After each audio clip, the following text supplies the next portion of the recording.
Like so many people, Simon, you were wondering about that line in Star Wars in which somebody refers to the Clone Wars. I have the line in front of me. It says, apparently Luke says, "You fought in the Clone Wars," and Obi-Wan says, "Yes, I was once a Jedi Knight, the same as your father." And Luke says, "I wish I'd known him." And apparently this has provoked a massive interest in the Clone Wars. So now we have Star Wars The Clone Wars, which is the first animated feature from the new Lucasfilm animation. I mean, basically what George Lucas has done is what he's always been wanting to do. He's dispensed totally with actors. He never really liked working with actors at all. I mean, flesh and blood always sort of got in the way of all the special effects. So we now have Star Wars The Clone Wars, which has, I mean, as far as the plot is concerned, as usual, it begins off that there is a thing which says, in the third quadrant of the blingy blong, when the tax of the what's it and the hooge, and you think, oh, I can't, I've never zoned out at that point. No, but...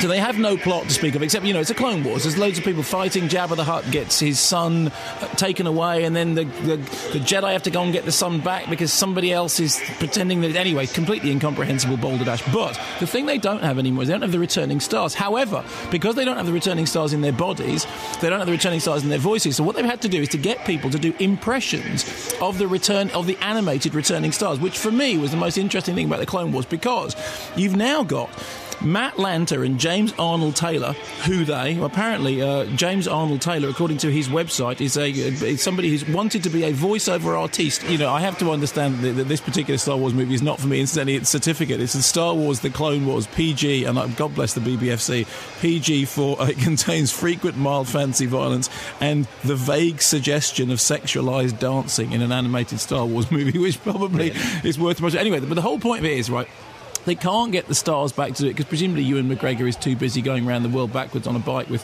John Borman's son. Everybody else has got other stuff to do. What's his name? Anakin Skywalker. Hayden Christensen has gone off and played that character in that movie that isn't Bob Dylan, even though Bob Dylan thought it was him. So they've got in these other people. Now, I want you to listen to this because this is a clip. This is because a standard, George Lucas executive produced, he didn't direct this, executive produced movie of people sort of discussing the actions that's going on, explaining the plot that's going on because nobody understands. But the majesty of this is this guy, this voiceover artist, and essentially what he's doing is he's doing an impression of Ewan McGregor, who's a Scotsman, doing an impression of, the original Obi-Wan Kenobi, who, of course, was famously a Londoner, doing an impression of what that might have sounded like several years beforehand. And listen to the beautiful way in which he implies all three of those characters in one. Master Yoda, we are trapped here and vastly outnumbered. We are in no position to go anywhere or do anything. Our support ships have all been destroyed. Send reinforcements to you. We will. We are danger. Master Yoda. Master Yoda! We've lost the transmission, sir. We have to leave orbit immediately. More enemy ships have just arrived. We'll get back to you as soon as we can. I guess we'll have to hold out a little longer. My apologies, young one. It's time for a proper introduction. I'm the new Padawan learner. I'm Ahsoka Tano. I am Obi-Wan Kenobi, your new master. I'm at your service, Master Kenobi, but I'm afraid I've actually been assigned to Master Skywalker. What? No. There must be some mistake. He's the one who wanted the Padawan. No.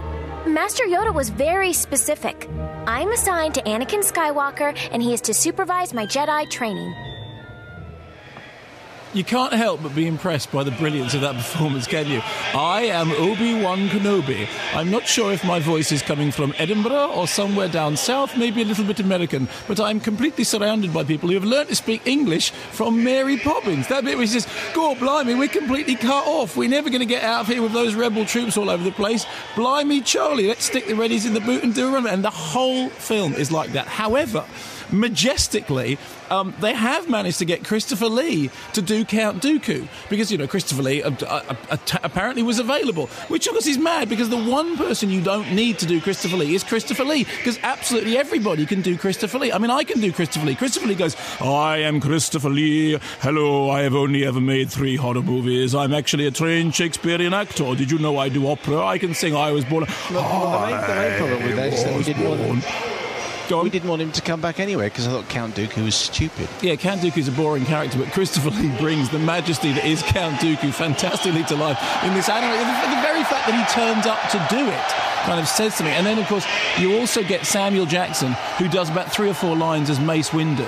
Mace Windu, who is like, I never understood why Mace Windu is there. All he does is stands around and says a couple of boring things and then goes away. And then Anthony Daniels turns up. But basically, the most starry performance is that of Christopher Lee as Count Dooku. And that's pretty much the only selling point of the movie. And it's incoherent and it's all over the place and the animation is fairly poor and the story is complete nonsense and people run around shooting robots and lots of things get decapitated, but they're all robots, so it doesn't upset the BBFC. And you just think, George, have you not got a big enough house? Have you not got more swimming pools than you can possibly swim in? Have you not got more cars and more property? Can you not do something other than just squeeze the last remaining drops of money out of this franchise? Now, I have no doubt that there will be young boys who will go and see the Clone Wars because you know, Star Wars completists and all the rest of it, and it's obviously aimed at a much younger audience, an even younger audience. And I have to say, it's actually not as bad as The Phantom Menace because it's not as long. But is it just me? Or doesn't everybody else think, come on, George, it's time to stop now? Yes, but it'll be number 1 next week. It will, Mark, yeah. so, it will. So, the most overwhelming comment so far, based on that little clip of Obi-Wan Kenobi that you played, is that it sounds like William Hague. What do you reckon? I don't think it sounds like anyone from the planet Earth. William Hague is Obi-Wan Kenobi, it's official. That I would pay to see.